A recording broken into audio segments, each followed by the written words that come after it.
돈 버는 인생의 특징.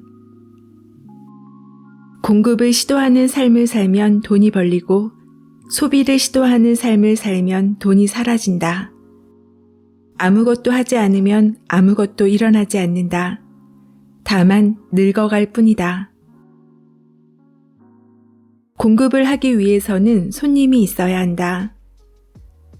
매력이 넘치는 사람이나 상품 주변에는 손님이 넘쳐난다. 나 같은 사람의 주변에는 항상 손님이 없다. 그러므로 나는 손님을 부르기 위한 시도를 해야 했다. 무언가를 시도하자 나의 주변에 새로운 장애물이 나타났다. 지금까지는 잘해왔지만 단 한 번의 실패로 모든 것을 잃게 될 거라고 말하는 사람도 있었다. 지금 하고 있는 행동은 의미 있는 시도가 아니라고 말하며 왜 미련한 짓을 하며 피곤하게 사느냐고 말하는 사람도 있었다.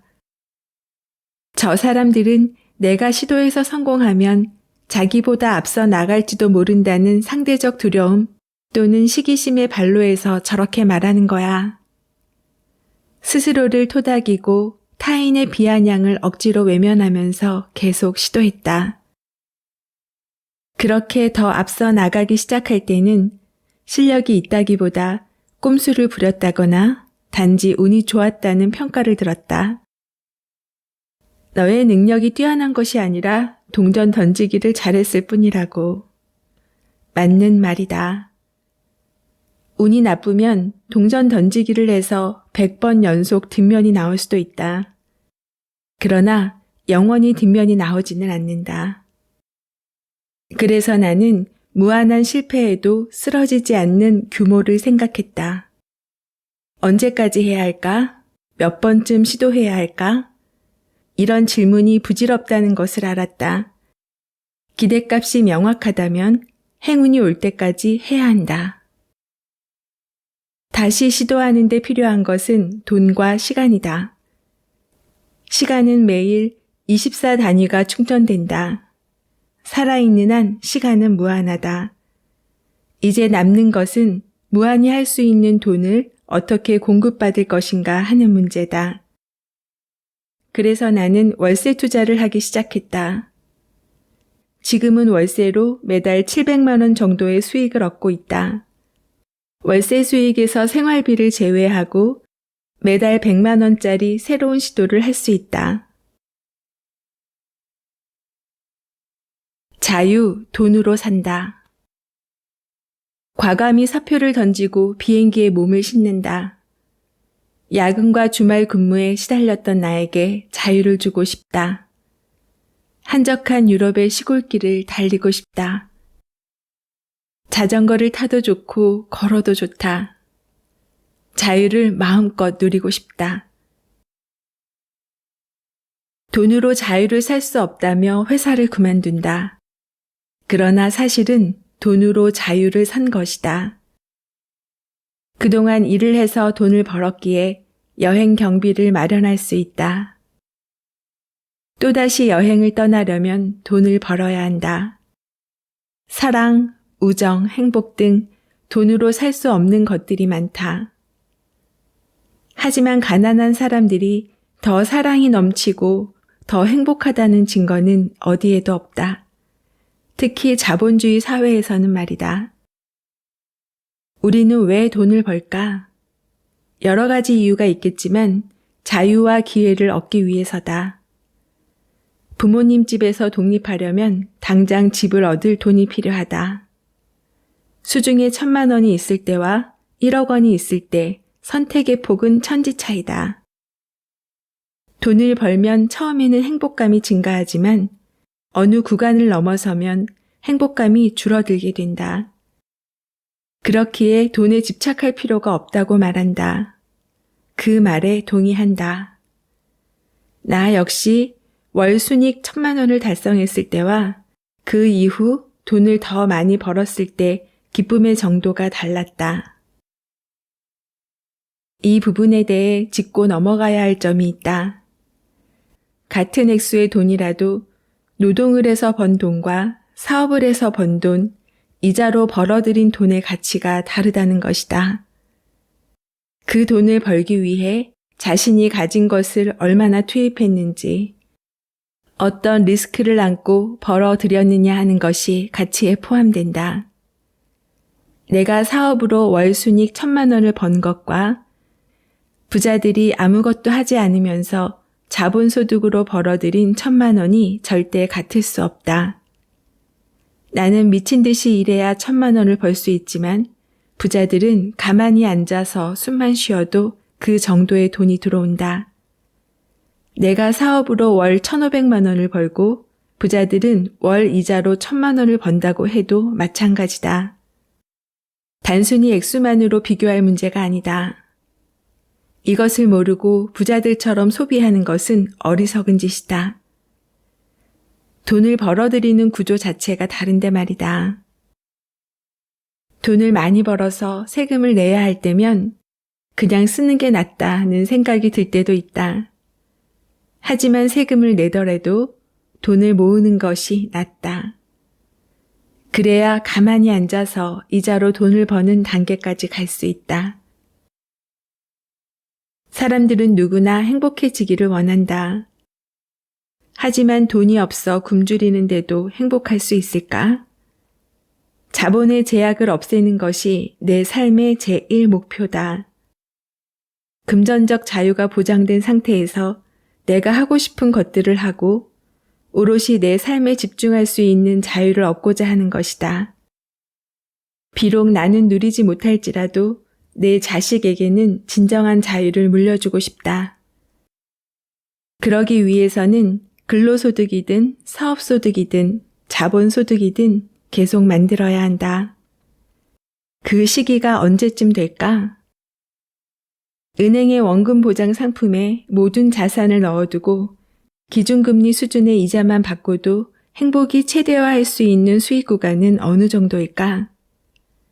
예를 들어 이자로 월 1,000만 원을 벌어들여야 한다고 하자. 이자율이 2%라고 가정하고 세전 이자 수익이 연간 1억 2천만 원이 되려면 60억 원의 자산이 있어야 한다. 나는 그 수준에 도달할 때까지 돈을 계속 모아야 한다. 월 1,000만 원을 벌든 2천만 원을 벌든 행복의 차이는 크지 않다. 자산소득이 월 1,000만 원이라고 하면 회사에 목을 맬 필요 없다. 해고되어도 문제없고 백수라도 상관없다. 내가 아파서 쓰러진다고 해도 가족들이 병원비 때문에 힘들어하지 않는다. 여유 자금으로 부동산이나 주식에 투자해도 등락에 일희일비하지 않아도 된다. 투자 자금을 몽땅 잃어도 살아가는데 아무 지장이 없다. 유일한 위험이라면 단기간에 물가가 폭등하는 하이퍼 인플레이션이다. 그렇다 하더라도 기존에 이뤄놓은 것들을 가지고 얼마든지 돌파구와 기회를 찾을 수 있다. 돈을 쓰는 법에 대해서도 얘기해 주세요.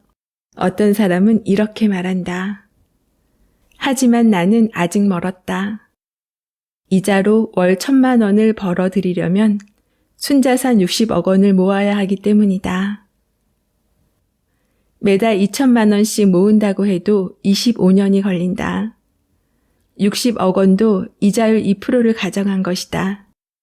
기준금리가 계속 떨어진다면 목표치는 더 높아질 수밖에 없다. 이자율이 1%라면 120억 원이 필요하다. 저금리 시대에 금수저가 되기는 더더욱 어렵다. 근로소득으로 살아가는 직장인에게는 더더욱 먼 얘기다. 사람들은 근로소득, 즉 월급이 가장 안정적이라고 한다.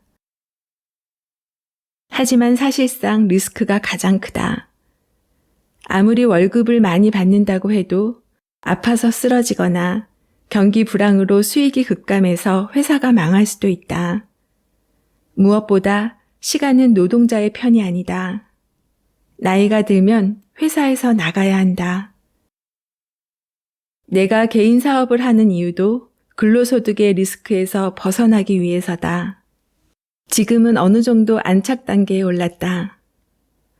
내 사업을 시작해도 초기에는 월급쟁이와 다를 것이 없다. 직원을 고용할 수 있을 때까지는 나 자신을 갈아 넣을 수밖에 없다. 회사에 다닐 때보다 일을 훨씬 더 많이 해야 한다. 아무도 내 입속에 숟가락을 넣어주지 않는다. 내가 직접 숟가락을 들고 땅을 파서라도 먹을 것을 찾아내야 한다. 이 시기를 견뎌내고 안정적인 수익 구조가 만들어지면 회사에 다닐 때와는 정반대로 시간은 내 편이 된다. 사업이 성장하고 은퇴에 대한 두려움도 사라진다. 그때가 될 때까지 자전거를 타듯 계속 페달을 밟아야 한다. 아무것도 하지 않아도 월 1,000만 원이 들어오는 날, 우리는 비로소 일에서 해방되어 진정한 자유를 얻을 것이다. 지금 읽어드린 책의 제목은 유튜버 심사인당으로 유명한 주언규님의 킵고잉입니다. 이 책은 2020년 7월에 출간했으니 지금부터 약 2년 전에 쓰여진 이야기입니다. 그런데 내용을 보면 2년 전이나 지금이나 크게 달라진 상황은 없어 보이죠. 달라진 것이 있다면 기준금리가 2020년 7월에는 0.5%였고 2022년 5월 기준으로 1.75%로 약 3배가 올랐습니다. 그렇다면 월 1,000만 원에 대한 순자산은 얼마일까요? 너무 고무줄이지요. 그리고 우려했던 하이퍼 인플레이션, 물가가 미친 듯이 오르고 있지요. 막말로 월급 빼고 기름값, 고깃값, 빵값, 배달비, 그리고 대출이자, 세금, 모든 것이 오르고 있어요. 물가가 오르고 돈에 대한 가치가 하락하면서 월급만으로는 앞전에 누렸던 여유를 똑같이 누릴 수 있다고 장담하기 어려워지고 있습니다. 그래서 돈에 대한 갈망은 앞으로 더해질 거라고 생각해요. 돈 버는 것 정말 중요합니다. 요즘은 엔잡러 시대라고 하지요. 한 가지 수입으로 노후까지 바라보기에는 조금 막막합니다. 지금은 은행 이자가 올라가고 있지만 저축만 해서 부자 되기는 힘듭니다. 저도 개인적으로 근로수익과 더불어 재테크는 필수라고 생각해요. 특히 주식보다는 부동산에 더 집중하고 있습니다. 저자처럼 부동산으로 월세 받는 구조를 만들면 한결 마음이 편안하겠지요. 심사인당님은 2020년 당시 80만 유튜버로 소개되어 있는데요. 2022년 6월 현재는 180만 유튜버입니다. 2년 사이 굉장한 성장이지요. 이렇게 성장한 분들을 보면 마음이 두근거리지 않나요? 분명 모두가 성공한다라는 차원을 떠나 가능성에 대한 기대는 설렘을 줍니다. 저도 유튜브를 시작한 지는 2년 차고요. 북튜버로 책 소개 영상을 올린 지는 1년이 되어가는 시점입니다. 현재 북튜버로는 수익이 거의 없습니다. 그럼 내 시간에 대한 대가는 어디서 올까? 과연 심사인당님처럼 유튜버로 성공할 수 있을까? 이런 고민을 하는 것은 당연하다고 생각해요. 이번에 2년 전에 읽었던 킵고잉을 다시 꺼내서 보는 이유도 아마 저의 이런 고민 때문이 아닐까 생각해 봅니다. 소득에는 근로소득, 사업소득, 자본소득이 있지요. 킵고잉의 타이틀이 나는 월 1,000만 원을 벌기로 결심했다이지요. 저도 유튜브로 월 1,000만 원을 벌기로 결심했습니다. 그 시기가 언제쯤 될까가 문제이겠지요. 가능하면 내가 목표한 기간보다 앞당겨 보려고 노력할 겁니다. 요즘 그런 생각을 많이 합니다. 북튜버로서 내가 가장 관심 있는 분야는 무엇인가? 최근 1년 동안 읽은 책이 지금까지 살아오면서 읽었던 책보다 더 많은 것 같아요. 특히 편식하지 말고 읽어보자라고 해서 다양한 분야의 책을 읽고 있는데요. 그래도 가슴이 뛰고 설레는 분야는 긍정적인 에너지를 주는 자기 개발과 재테크 관련 책입니다. 자신을 발견해가는 것, 그리고 개발하는 것. 자기 개발은 자신의 강점을 발견하고 집중해서 개발함으로써 다른 사람과 차별화하는 것이라고 합니다. 미소님도 자신이 몰랐던 강점을 찾아 새로운 도전을 시도해보는 것은 어떨까요? 어떤 분야에서든 저자처럼 나는 월 1,000만 원을 벌기로 결심했다 라고 선언해보세요. 그럼 지금 해야 할 것들이 막 스쳐 지나갈 거예요. 그럼 다음 영상은 킥고잉 내용 중 포기하지 않는 방법을 소개해 드릴게요. 작가와의 만남, 그리고 다양한 이야기를 전하는 미소영입니다. 좋아요, 구독은 사랑입니다. 오늘도 행복하세요.